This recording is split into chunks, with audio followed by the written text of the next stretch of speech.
That was cool. Portals are cool. You know what they say, when something is cool, make a game about it. Okay, yeah, there's that one. And the sequel, but what about a board game? Oh, come on, it can't count for every...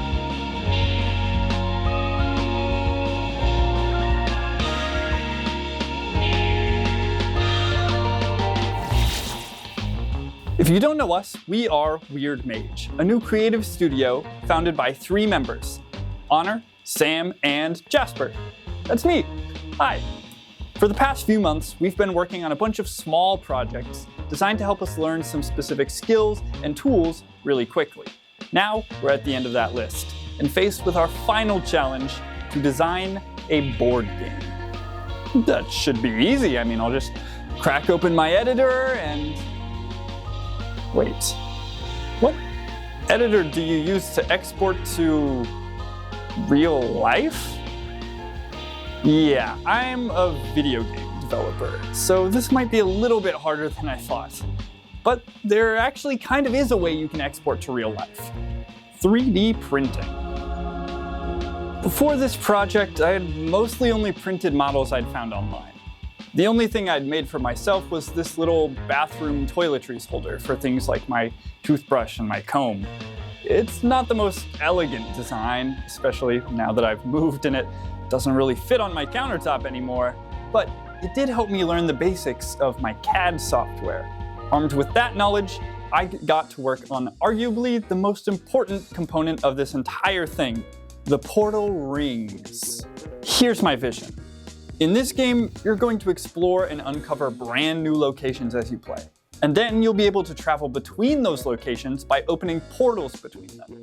So rather than having a fixed board where everything is already in place, you end up building this chaotic network of individual location cards, all linked by crisscrossing portal connections. My solution to represent this idea is to have each portal be a pair of rings, connected via a string that you can then snap in place over the location cards.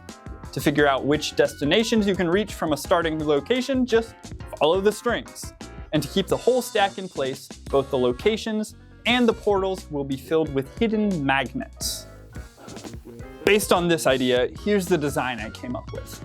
A slot cut out to slide the location cards into, and 2 sets of magnets to hold everything in place. I'd never done the hidden magnet before, but I'd seen it, and it's a simple idea. Just leave a hole where you want the magnet to go, and then pause the print partway through to drop them in. I gave it a try, and...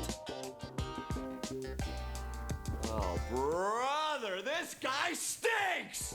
It felt too big, the magnets weren't strong enough to hold anything in place, and worst of all, the slot to put the cards into just didn't work. 3D printers feel magical, but they're not quite magic enough to print a giant suspended overhang with no support pieces. It was a rookie mistake, but I took notes and created a new design that improved on all of these flaws. Smaller, more magnets, and rather than using a slot at all, I employed a highly advanced technique called a chamfer, so that you could create a small overhang and just pop the card in place. This version turned out much better, so I got to work printing a bunch of these and even more sets of matching sized portal rings to stack on top. Okay, while the portals are printing, it's time to work on the places you need to portal between, the locations. I want the locations you discover to be different in each game, so I decided that each location would have its own card, where I can list the name, its unique effects, and some placeholder art. I ended up coming up with 26 of them for this playtest. So to keep the art from taking too long, I decided to set a 2-minute timer for each one, and whatever was done in those 2 minutes is what's getting printed for the playtest. But that's still almost an hour of drawing, so while I get to work, let me tell you about these locations. Every game will start with the capital city and a few surrounding locations, and each player will have their own outpost to act as their home base. This gives you a little bit of structure at the start of each game to start building from right away. Some of the locations will provide you with resources. The 2 main expendable resources in this game are water, which you use to sustain your army of units, and ore, which you use to power special actions like opening portals.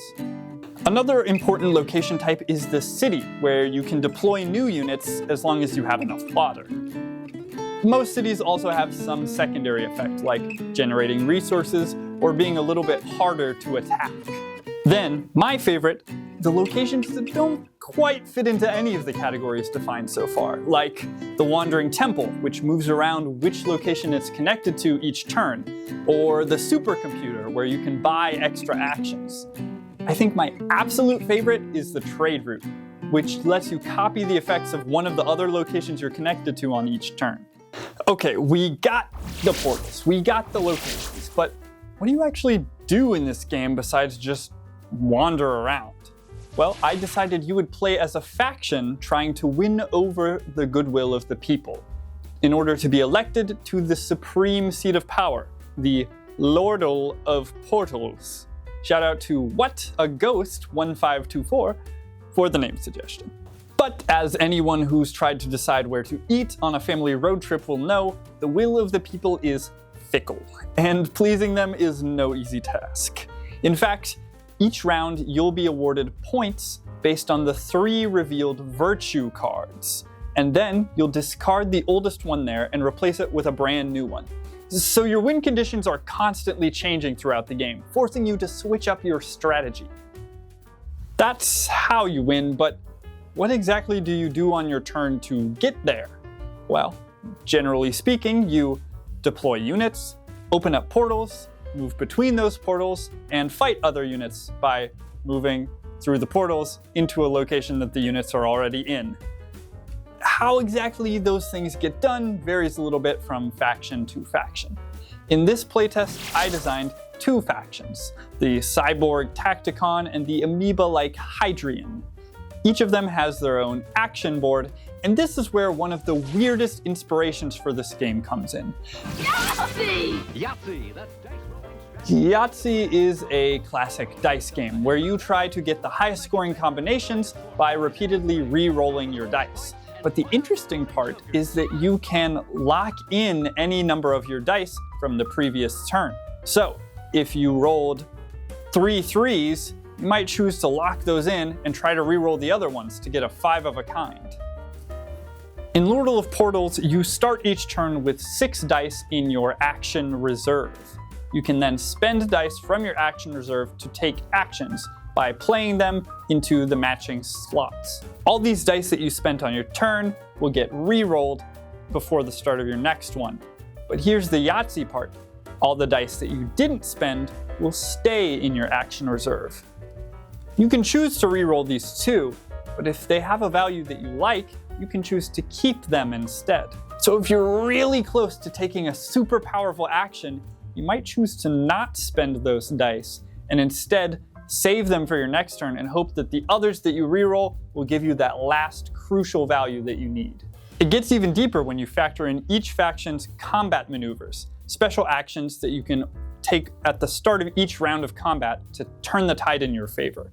On every round, you'll roll 2 dice that are specifically to be spent on these combat maneuvers, but you can supplement those values with dice from your action reserve. So even if it's not your turn, you might be able to spend dice from your action reserve to help you defend against an attack. Speaking of factions, these factions need their own unit figurines. For the portal rings, where I needed really specific, precise measurements, I used a CAD software. But for quick sculpting like this, it's a little faster and easier to use Blender. I ran a test print of each of these and they turned out great, so I set the printer to work printing a whole bunch of these, in black for the Tacticon and a clear filament for the Hydrian.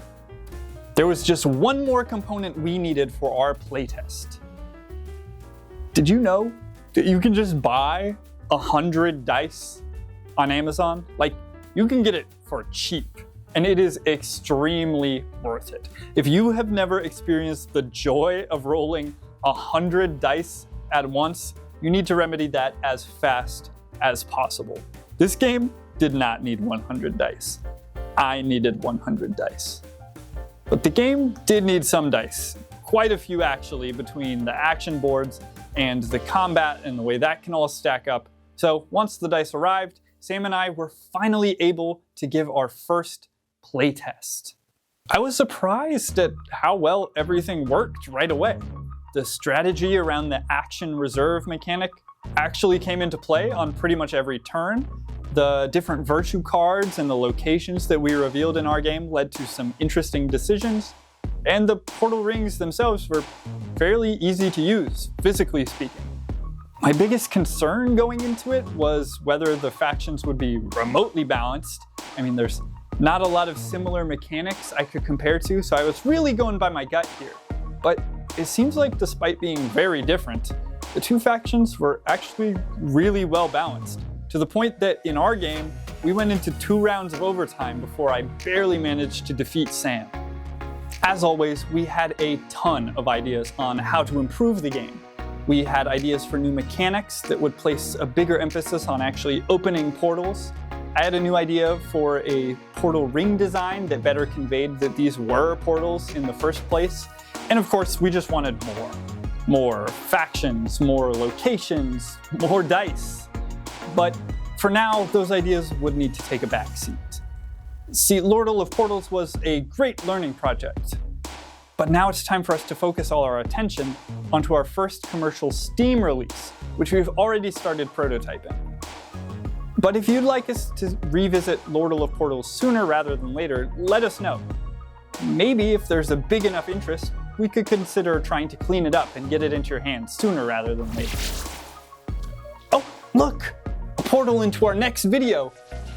Oh no, but it's running out of juice. I think the only way to power it is if you subscribe. That's stupid. But you should subscribe though if you're interested in seeing that video whenever it comes out. And here, have some more portals to these videos that YouTube thinks you should watch. Bet you've never clicked a link through a portal before. It's a Weird Mage special. Portals are so cool.